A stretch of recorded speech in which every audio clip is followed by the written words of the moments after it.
Hello दोस्तों, कैसे हैं आप सब। आज की हमारी कहानी है सास का बेटा। अगर अच्छी लगे तो चैनल को लाइक, शेयर और सब्सक्राइब करना ना भूलें। रात के 11 बज चुके थे। हर्ष जी को बहुत नींद आ रही थी, पर पत्नी थी कि अभी तक बेटे वरुण के कमरे से निकलकर ही नहीं आई थी।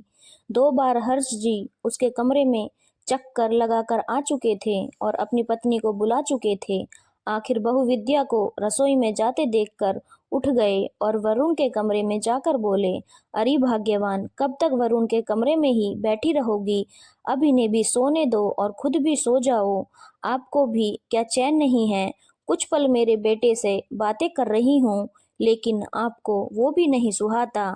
अरे मुझे तो सब सुहाता है, पर तुम दवाई लेना भूल गई हो और फिर मुझसे झगड़ा करती हो कि आपने याद नहीं दिला सकते थे।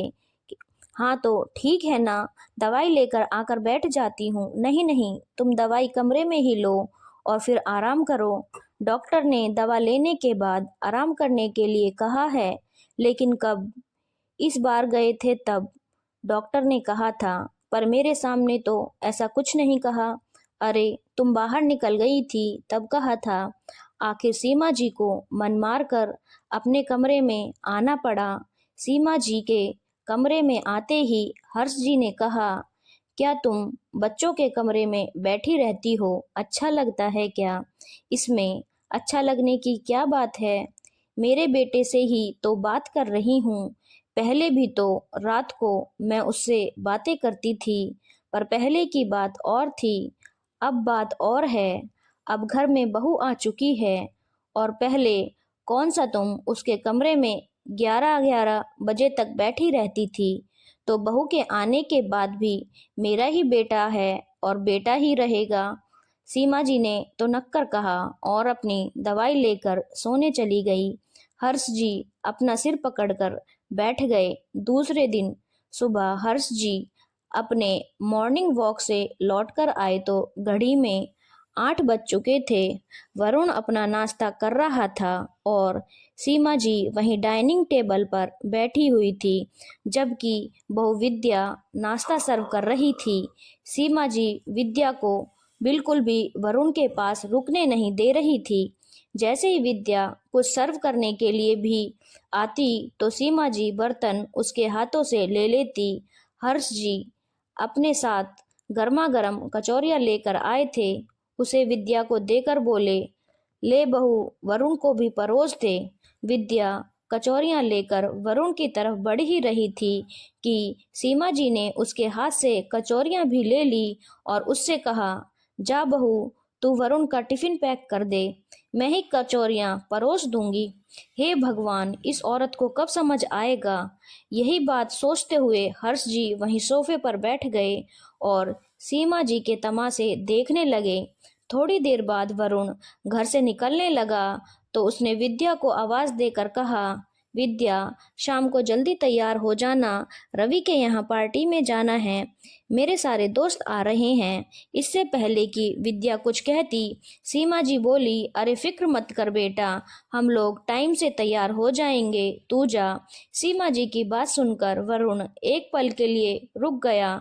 यहाँ तक कि हर्ष जी भी हैरानी से अपनी पत्नी की तरफ देखने लगे तो सीमा जी ने कहा, अरे खड़े क्या हो, जाते क्यों नहीं, देर हो जाएगी ऑफिस में। वरुण ने अपने पापा की तरफ देखा तो उन्होंने उसे जाने का इशारा किया। अपने पापा का आश्वासन पाते ही वो वहां से रवाना हो गया। वहीं विद्या भी रसोई में चली गई। आखिर बोलती भी तो क्या। वहीं सीमा जी कमरे में आकर अलमारी खोलकर अलमारी के सामने खड़ी हो गई। पीछे पीछे हर्ष जी भी कमरे में आ गए। क्या कर रही हो भाग्यवान? अरे शाम की पार्टी के लिए क्या पहनूं, बस यही सोच रही हूँ। मैं यही तो पूछना चाहता हूँ कि तुम क्या कर रही हो, मतलब तुम्हें कुछ समझ नहीं आता कि वरुण की शादी हो चुकी है। अब वरुण शादीशुदा है, वरुण के दोस्त की पार्टी है, वहाँ तुम क्या अच्छी लगोगी? अरे तो मैं उसके सारे दोस्तों को जानती हूँ, वो सब भी तो मेरे बच्चे जैसे हैं। अरे बच्चे जैसे हैं तो भी तो उन्हें स्पेस तो होना चाहिए ना। ऐसा है तो वो अकेला चला जाएगा, जरूरी है क्या विद्या को साथ लेकर जाना? विद्या तो उसके सारे दोस्तों को भी ठीक से जानती नहीं है।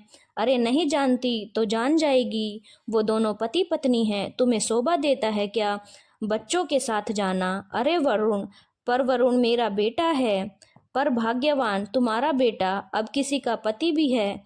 अगर इतना ज़्यादा इन दोनों के रिश्ते के बीच में आओगी तो एक दिन ऐसा आएगा कि तुम इस घर में अकेली रह जाओगी। हर रिश्ते की अपनी मर्यादा होती है, इतनी मर्यादा क्या तोड़ना कि मजबूर होकर बेटे बहू को तुम्हारे सामने खड़े होकर बोलना पड़े। ऐसे कैसे जी? मेरी बड़ी जीजी ने भी अपने बच्चों को कितनी छूट दी थी, क्या हुआ? बाद में बहू बेटे को लेकर हमेशा हमेशा के लिए अलग हो गई। ना बाबा ना, मैं अपने बेटे को इस तरह अकेला नहीं छोड़ सकती, और मैं विद्या को कोई मौका नहीं दूंगी कि वो मेरे बेटे को लेकर अलग हो जाए। जब इतना ही डर था तो फिर बेटे की शादी ही क्यों की थी? देखो भाग्यवान, हर बात के दो पहलू होते हैं। जीजी का बेटा बहू लेकर अलग हो गई, इल्जाम लगाना आसान है, पर क्या उनके बेटे में अकल नहीं थी? लेकिन कुछ नहीं, शाम को सिर्फ विद्या और वरुण ही जाएंगे।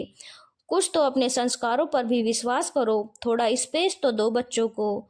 और आइंदा मैंने इस तरह की हरकतें देखी ना तो याद रखना, मैं वरुण को कह दूंगा कि अपना ट्रांसफ़र दूसरे शहर में करवा ले, फिर बैठी रहना अकेली। जब हर्ष जी ने थोड़ा सख्त होते हुए कहा, तब जाकर सीमा जी चुप हो गई। आखिर पति को गुस्से में देखकर उन्होंने चुप रहना ही ठीक समझा, क्योंकि वो जानती थी आखिर गलत तो वो खुद ही हैं। आखिर शाम को वरुण और विद्या ही पार्टी में गए। धन्यवाद दोस्तों। अगर आपको कहानी अच्छी लगी हो तो चैनल को लाइक, शेयर और सब्सक्राइब करना ना भूलें।